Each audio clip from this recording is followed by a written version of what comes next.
ಏನೋ ನಾನು ಮನೆಗೆ ಹೋಗ್ಲಿಲ್ಲ ಅಂತ ನಮ್ಮ ಅಜ್ಜಿ ತಾತ ತುಂಬಾನೇ ಗಾಬರಿ ಆಗ್ತಾಳೆ.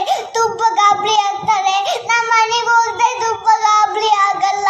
ನಮ್ಮ ಮನೆಗೆ ಹೋಗ್ಲಿಲ್ಲ ಅಂತ ತುಂಬ ಗಾಬರಿ ಆಗ್ತಾಳೆ. ನಮ್ಮ ತಾತ ತುಂಬ ಮುದ್ದು ಮಾಡ್ತಿದ್ದೆ. ನನ್ನ ಮನೆಗೆ ಹೋಗ್ಲಿಲ್ಲ ಅಂತ ತುಂಬ ಗಾಬರಿ ಆಗ್ತಾಳೆ. ಏನಾಗಲ್ಲ, ನಾನು ಫೋನ್ ಮಾಡಿ ಹೇಳ್ತೀನಿ ಬಿಡಿ. ಇಲ್ಲ ನಮ್ಮ ಮನೆಗೆ ನಾವು ಮುದ್ದು ಮಾಡ್ತೀವಿ ಕಣೋ ನಿನಗೆ. ಕುತ್ಕೊಳ್ಳಿ ನೀವು ಮುದ್ದು ಮಾಡಲ್ಲ. ನಮ್ಮ ತಾತ ಅಜ್ಜಿ ಎಲ್ಲ ಮುದ್ದು ಮಾಡ್ತಾರೆ. ನಮ್ಮ ಮನೆಗೆ ಮುದ್ದು ಮಾಡೋದು ಅಂದ್ರೆ ಏನು? ಮುದ್ದು ಮಾಡೋದಂದ್ರೆ ಬೀತಿ ಕೊಡೋದು. ಏನ್ ಕೊಡೋದು? ಬೀತಿ ನಾವು ಕೊಡ್ತೀವಲ್ಲ. ನೀವೇ ಗೊತ್ತಿಲ್ಲ. ನಮ್ಮ ಮನೆಗೆ ಹಂಗಂದ್ರೆ ಏನು? ಪ್ರೀತಿ ಕೊಡೋದು ಅಂದ್ರೆ ಏನು? ಬೀತಿ ಕೊಡೋದಂತೆ ಮುತ್ತು. ಮುತ್ತಾ? ಮುತ್ತು ಕೊಡ್ತೀನಿ ಬಿಡು ನಾನು.